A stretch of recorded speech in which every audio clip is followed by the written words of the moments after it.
I was just trying to protect my entry, and he didn't like it, but he lost and I won, so I don't really care. And he was just waving to his daddy on the way by. What if the most shocking moment of the Brickyard 400 was not an act of anger, but a calculated performance? That is exactly what Denny Hamlin believes. According to the co-owner of 2311 Racing, Carson Hocevar's middle finger salute to Corey Heim was not frustration. It was a chess move designed to steal headlines from a driver who beat him fair and square. And when Denny Hamlin finally addressed the situation on his podcast, he delivered some of the most cutting words we have heard from a NASCAR veteran all season. To understand why Denny Hamlin went this far, we need to walk through everything that happened at Indianapolis Motor Speedway and then travel back 3 years to the night this entire rivalry was born. The stage was the Brickyard 400 on July 26, 2026, one of the crown jewel events on the NASCAR Cup Series calendar. And the day actually began as Carson Hocevar's story, not Corey Heim's. The Spire Motorsports driver claimed the pole position for the crown jewel race and led the field early in his number 77 Chevrolet. For a driver who has been hunting for a signature moment at a major event, this was the perfect setup. But the script flipped quickly.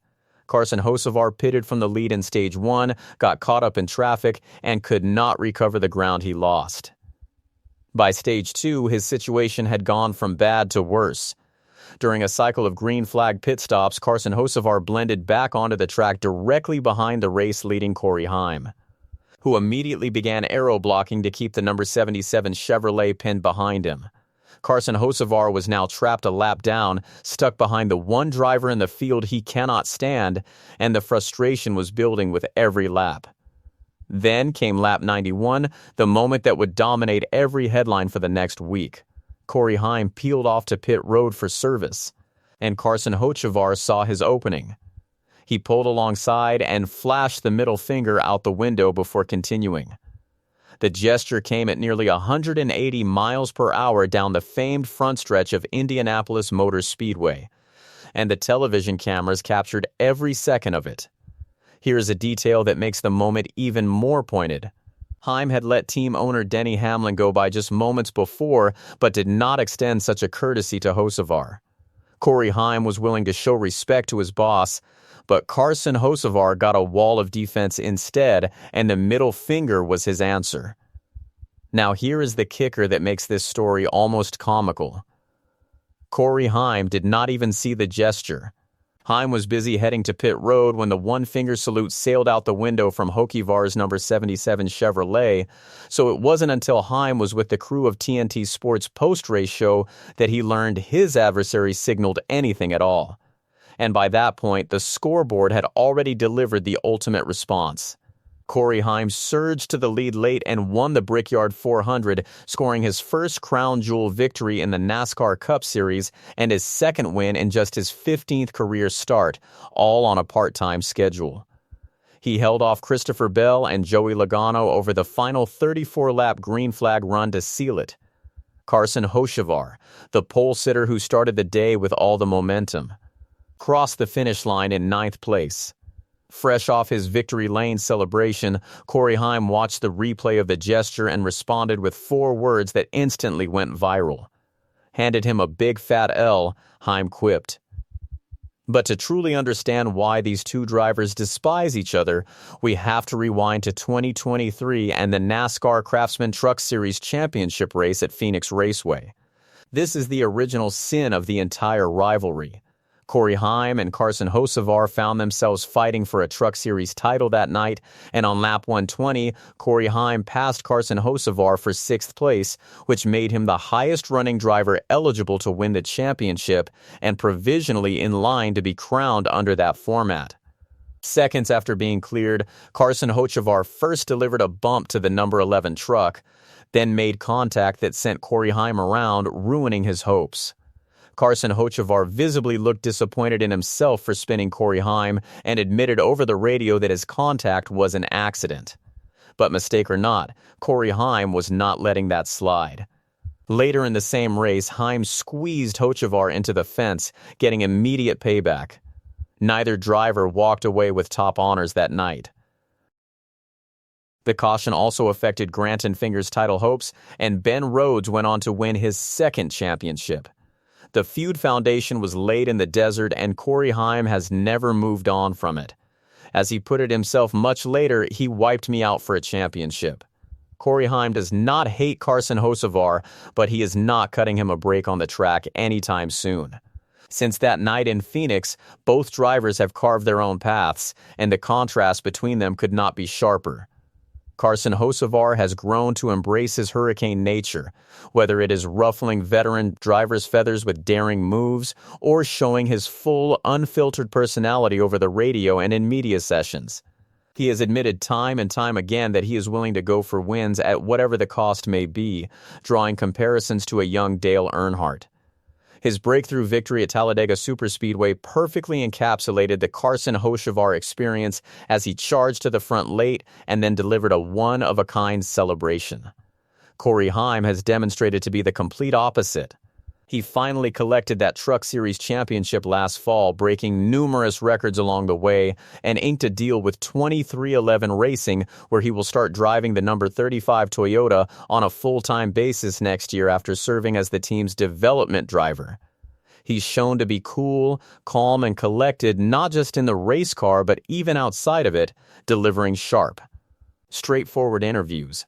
He turned down full-time rides to develop patiently, and between his part-time starts, he grinds relentlessly in the Toyota simulator, logging more laps than almost anyone in the field. It is chaos versus discipline, and the tension between those two personalities writes itself. The rivalry exploded again in June 2026 at Naval Base Coronado. Carson Hocevar was running second with Corey Heim hounding him for the position, and once again there was no shortage of contact.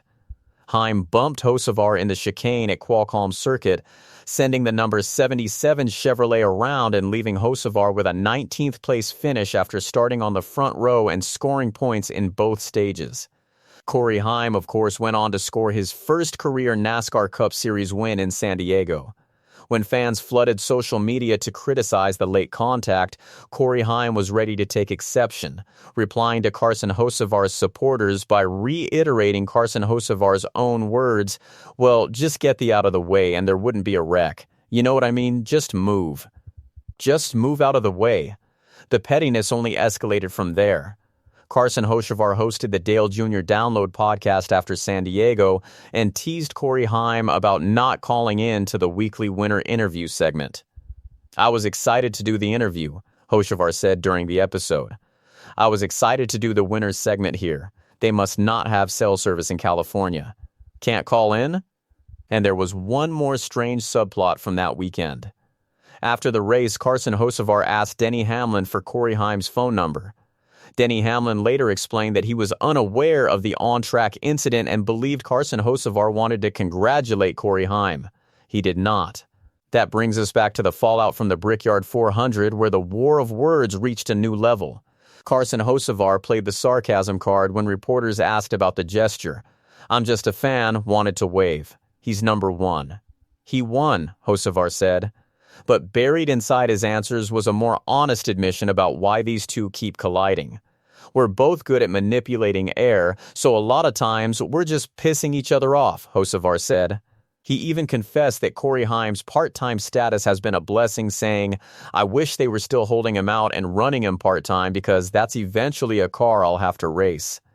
Carson Hocevar also gave his rival genuine credit, noting that Corey Heim's equipment is super fast and that he does a really good job with it. While promising that when Spire Motorsports gets their stuff a little better, he looks forward to being in front of Corey Heim and maybe holding him up. Corey Heim, meanwhile, grew visibly tired of the topic in his winner's press conference. When he was asked a third question about Carson Hocevar and whether he considers him a rival, Corey Heim turned the question back on the room. "Where did he finish today?"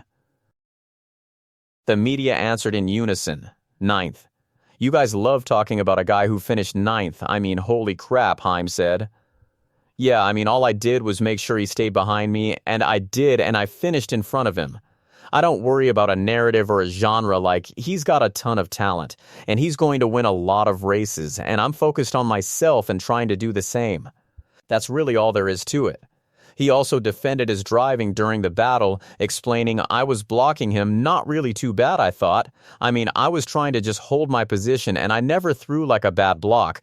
I was just trying to protect my entry, and he didn't like it, but he lost, and I won, so I don't really care." Then on Monday, Corey Heim went on the Door Bumper Clear podcast and delivered one final jab in honor of Carson. "I've got my ring on my middle finger." And then Denny Hamlin entered the conversation, and this is where the exposure happened. On his Actions Detrimental podcast, Denny Hamlin initially claimed he was not going to discuss the incident, saying, "I'm not talking about," before immediately sharing exactly what he thinks Carson Hocevar is doing. "I think he's playing chess, not checkers. I think he does dumb shit just to get people to talk about him when he finishes in 9th place. In Denny Hamlin's view, the middle finger was not a burst of raw emotion. It was a deliberate publicity move from a driver who knows how to keep his name trending even on a bad day. Then came the line that lit up social media. And he was just waving to his daddy on the way by. Denny Hamlin pointed directly to Corey Heim's recent dominance over Carson Hocevar, including the spin at Naval Base Coronado, before closing the subject with a 3-word verdict: he owns him. Next subject. Now, it is worth noting that Denny Hamlin is not a neutral observer here. He co-owns 2311 Racing, the team that fields Corey Heim's number 67 Toyota, and he finished 5th in the Brickyard 400 after losing ground on a late restart. But this is also not the first time Denny Hamlin has questioned Carson Hocevar's approach. Earlier, he offered a more measured critique, saying emotional drivers do not do well in the Cup Series, and adding, "I have no issue because he's only hurting himself. He hasn't run into me directly yet. If that happens, we'll deal with that." So why does all of this matter beyond one wild afternoon at Indianapolis Motor Speedway? Because in 2027, Corey Heim joins the full-time NASCAR Cup Series ranks, driving the number 35 Toyota for 2311 Racing.